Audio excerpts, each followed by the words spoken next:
ઓ બેટા બહુ ઠંડી પડે છે, આ ચાદર તો પાટવી છે, બ્લેન્કેટ હોય તો આપો ને. કોઈ નવરું નથી ને કોઈ દેશે નહીં, તમારે હાથે લઈ લો. અહીં હું જોતા નથી, હું આ કામ કરું છું ને ઉતા ઉતા ઓર્ડર જ કરો છો. હાલો બર્ગર ખાઈ લો ને ડીશ રસોડામાં મૂકી દેજો. હાય હાય પાંપ તો હાવ ખાલી જ છે, આમાં કંઈ છે નહીં, અને આ મારે તો ચવાય નહીં. બહુ બેટા મારા માટે ખીચડી થોડી મૂકી દેજો. એ ખાવું હોય તો ખાવ, નહીતર ભૂખ્યા સુઈ જાવ. હું અહીંયા કઈ નવરી છું બધા માટે અલગ અલગ રસોઈ કરવા? બહુ બેટા મારે બહાર જાવું ફળિયામાં, કોક લઈ જાય છો મને? આમની તો ઉંમર વધતી જાય છે ને, એમ બોલ બોલ બોલ બોલ જ કરસ, બહુ બોલસ. હા સાચી વાત છે, ઓર્ડર એટલા કર કરે છે બેઠા બેઠા. હે ભગવાન, હે ભગવાન, શું થાય છે મારું? મને રેન પાસે વૃદ્ધાશ્રમમાં વહી જાઉં.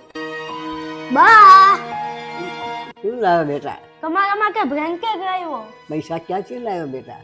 બા મારી પાસે જે પિગ બેંકમાં પૈસા પડ્યા હતા ને, એ પૈસાનો અમે ઓનલાઈન મંગાવ્યું તમારા માટે બ્લેન્કેટ. તમને બહુ ઠંડી લાગતી હતી ને, અને તમે તારે દાદીને કીધું. હા બેટા સારું કર્યું. काले रात्रि है कल्याणी तेरा जोड़ धरा पर कोई नहीं मेरी माँ के बराबर कोई नहीं मेरी माँ के बराबर कोई नहीं। ખરેખર વડીલોની કિંમત ઘરમાં ત્યારે જ સમજાય છે જ્યારે આપણે આપણા વડીલોને ગુમાવી છીએ ને ત્યારે જ તે. હા, વડીલો કદાચ ઉંમર મોટી થાય એટલે વધારે બોલતા હશે, એટલે અત્યારની પેઢીનો જે ગેપ ડિફરન્સ છે કે 3-4 પેઢી ભેગી રહેતી હોય, 2 પેઢી ભેગી રહેતી હોય, તો 20-25 વર્ષનો જે ગેપ આવે છે એમાં વિચાર શ્રેણીમાં ગેપ તો આવવાનો જ છે.